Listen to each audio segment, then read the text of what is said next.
सरकारों ने ना जाने कितने कितने कड़े कानून बना दिए। अरे जो अरब कंट्री है, कुवैत है, दोहा है, कतर है, सऊदी अरब है, वहाँ से बड़े कानून तो पूरी दुनिया में कहीं नहीं है।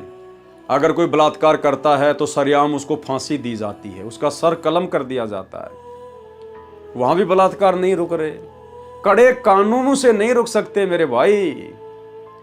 अरे जीव के ऊपर तीनों गुणों का प्रभाव बताया परमात्मा ने। जब तुम्हारे शंकर भगवान काम वासना को नहीं रोक पाए, उनका तो कितना बड़ा कानून होगा। जब वो अपने आप को नहीं रोक पाए और मोहिनी के साथ में कुकर्म कर डाला, तो आम जीवों की क्या औकात है कि ये रजोगुण से प्रभावित होकर इस प्रकार के काम करने से बच जाएं। मान लीजिए कोई रजोगुण से बुरी तरह से प्रभावित है और उसने ठान लिया कि मुझे ये कुकर्म करना है, उसको उस समय वो कड़े कानून दिखाई नहीं देते, वो पुलिस, वो कोर्ट, वो जेल, मार पिटाई दिखाई नहीं देती, कुछ नहीं दिखाई देता। जब भगवान शंकर के ऊपर कामदेव का प्रभाव हुआ तो उस समय वो अपनी पत्नी को भी भूल गया, अपनी इज्जत को भी भूल गया, अपनी पोजीशन को भी भूल गया और मोहिनी के पीछे पीछे चल दिया काम वासना के वश होकर, और आगे चलकर बदनीयत से उसका हाथ पकड़ लिया। और श्री सुख सागर में साफ साफ लिखा हुआ है कि बाद में उसका वीर्य पतन हो गया। अब बताइए फिर यहाँ का 2 कोड़ी का जीव कैसे कड़े कड़े कानूनों से सावधान हो सकता है। ये तो परमात्मा के कानून से जीव सावधान होगा।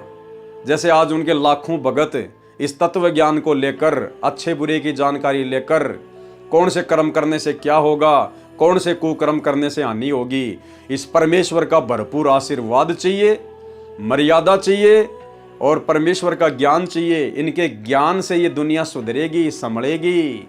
ये तीनों गुणों का प्रभाव कम होगा, जिससे जीव आने वाले समय में गलतियां करने से बचेगा।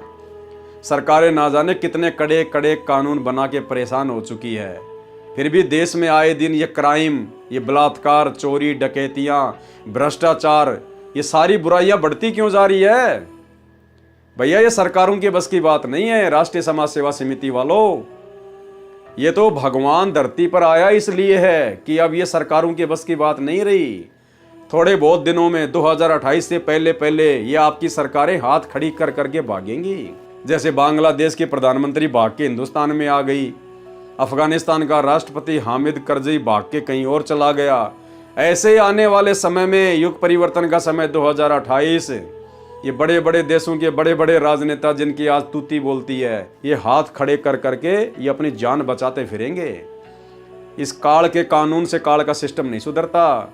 ये परमेश्वर इस कलयुग में थोड़े समय के लिए सतयुग जैसा माहौल बनाएगा अपना संविधान लागू करके। जो संविधान आप और हम सभी के ऊपर लागू हो चुका है, ये परमात्मा के भक्ति नियम, परमात्मा का ज्ञान, और खाली ज्ञान से और भक्ति से भी कुछ नहीं होता। जब तक सतगुरु अपना आशीर्वाद ना बख्शे, जब तक सतगुरु अपनी तरफ से जीव को राहत ना दे, तब तक ये ज्ञानवान भी कुछ काम नहीं आता। ज्ञान तो देवताओं के राजा इंद्र को बहुत था, देवताओं की सभा में ज्ञान दिया करता था। दूसरे की माँ बहन को अपनी माँ बहन की दृष्टि से देखना चाहिए। जो व्यक्ति दूसरी स्त्री के साथ में ऐसा कर्म करता है उसको नरक भोगना पड़ता है। और फिर अपने ही गुरु की पत्नी अहिल्या के साथ में जाके मुंह काला करके आ गया। ज्ञान तो ब्रह्मा जी भी अपनी सभा में देवताओं को बैठा कर दिया करते थे, और जब उसकी खुद की बेटी सज धज के जो युवा थी जब सभा में आई तो काम वासना के अंदर इतना गिर गया, पीछे से जाकर बुरी नीयत से अपनी बेटी की बांध भर ली। तो भैया इस काल के ज्ञानवान से कुछ नहीं होना। ये तो परमात्मा का ज्ञान आगे चलकर इस दुनिया को सुधारेगा। इस दुनिया में शांति आएगी, तीनों गुणों का प्रभाव कम होगा, और जब तीनों गुणों का प्रभाव कम होगा तब ये हर प्रकार की बुराइयां मिटेंगी, हटेंगी।